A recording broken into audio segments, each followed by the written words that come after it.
Bonjour, alors aujourd'hui une vidéo sur la personnalité et le lien avec le cerveau, le lien avec les neurosciences. Donc on va voir le lien entre les 5 dimensions de la personnalité, le modèle à 5 facteurs, et le cerveau et les circuits du cerveau, les systèmes du cerveau. Qu'est-ce qui fait qu'on va être plus ou moins extraverti, plus ou moins névrotique, par exemple. Donc deux vidéos là-dessus. La première vidéo, on va voir d'abord l'extraversion. L'extraversion, qu'est-ce que c'est? L'extraversion, c'est à la fois la dominance, hein, l'assertivité, et c'est d'autre part les émotions positives et la sociabilité. Donc ce système, il est lié principalement à la dopamine, hein. La dopamine, c'est un système c'est un neurotransmetteur qui permet le système dopaminergique, hein. Le système dopaminergique, c'est un système d'approche comportementale. Ce système nous énergise pour atteindre des buts, hein, des buts qui sont des récompenses incitatives, hein, des récompenses incitatives comme la nourriture, le sexe ou le pouvoir, hein, tout ce qui est dominance, tout ce qui est acquérir, tout ce qui est motivation pour acquérir, toute cette excitation que l'on peut ressentir, avoir un impact sur le monde. Tout ça, ce sont des systèmes dopaminergiques dans le cerveau. Tout ça est bien assertivité, le premier aspect de l'extraversion, des gens très assertifs.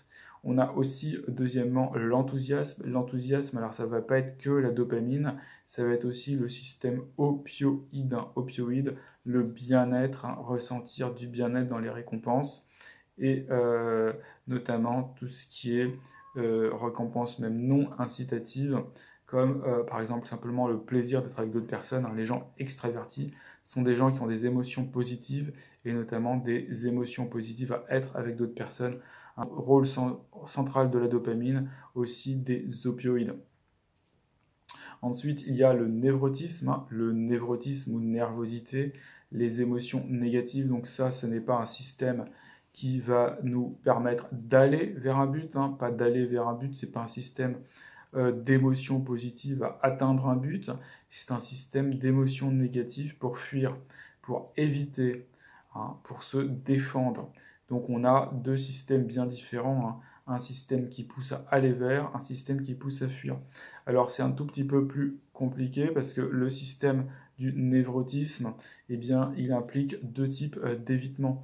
Un évitement passif quand on ne sait pas quoi faire, et un évitement actif quand la menace est bel et bien avérée. Donc l'évitement passif, ça va être un sous-système, un système d'inhibition du comportement. Ce système d'inhibition du comportement, c'est face à un environnement incertain.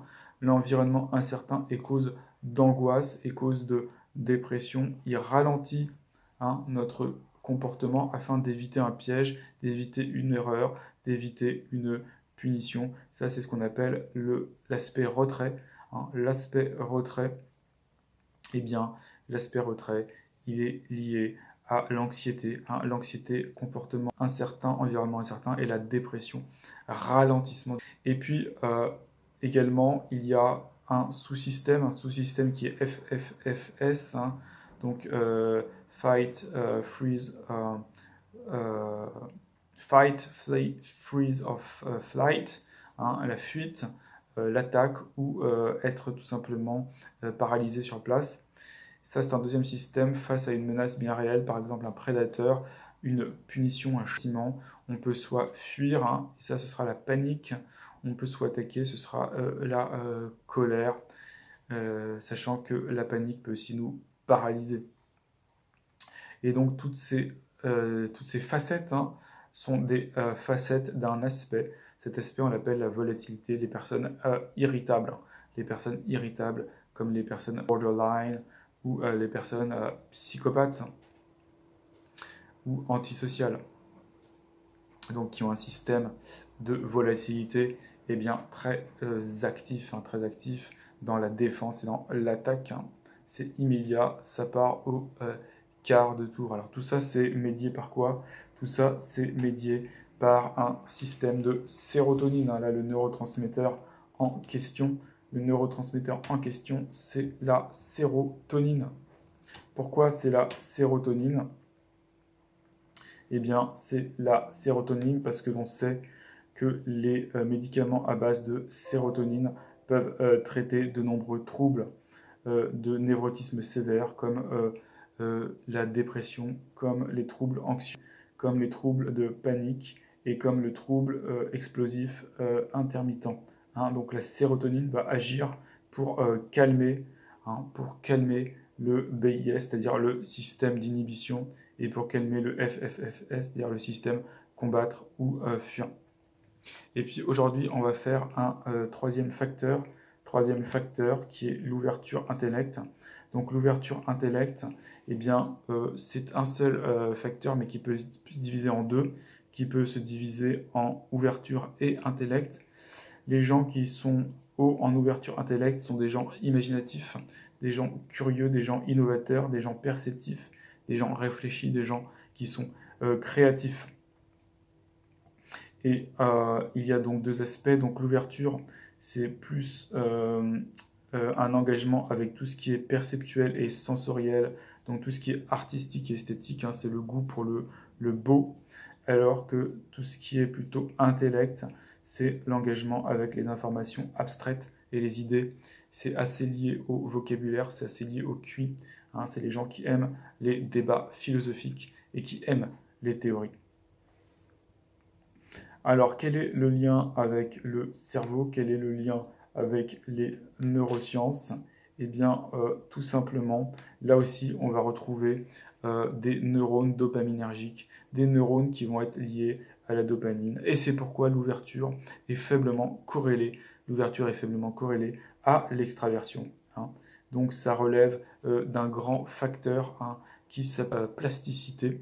Plasticité, corrélation entre ouverture intellectuelle d'une part, extraversion d'autre part. Donc là, ça va être des neurones qui vont coder pour la salience, c'est-à-dire faire ressortir des schémas, faire ressortir donc soit des théories, soit des schémas perceptuels, esthétiques. Donc l'artiste est celui qui va voir des schémas se former spontanément dans le flux des perceptions, donc grâce à son imagination, et le philosophe ou le scientifique, ce sera plutôt celui qui va avoir des schémas théoriques dans les idées, sachant que les deux sont malgré tout liés.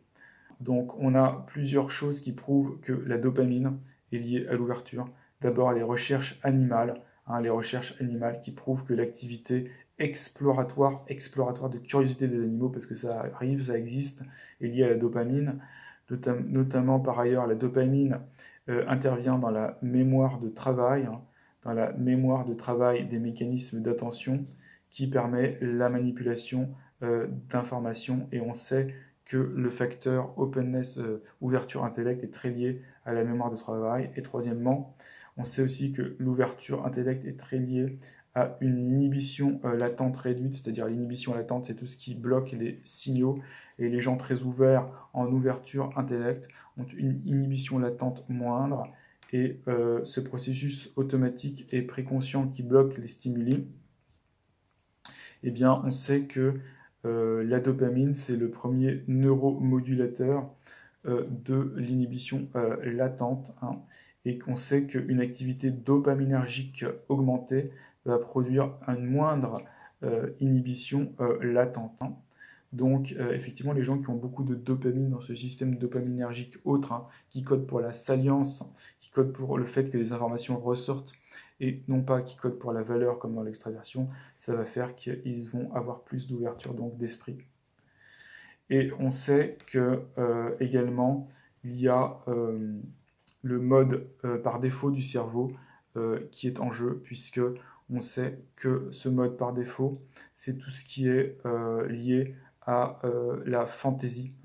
C'est tout ce qui se passe lorsque on n'est pas activé dans une tâche, et on sait que les gens qui ont une haute ouverture d'esprit ont également un mode par défaut très avancé. Et également pour l'aspect d'ouverture. Pour l'aspect d'ouverture, eh bien strict, on sait que les gens qui ont des tendances au psychotisme, eh bien, cela se remarque chez les gens très ouverts d'esprit au niveau de l'ouverture à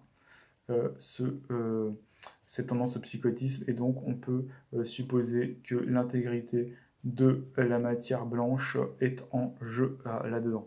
Voilà, donc la prochaine fois, on fera les deux autres facteurs, la conscienciosité et l'agréabilité. Merci.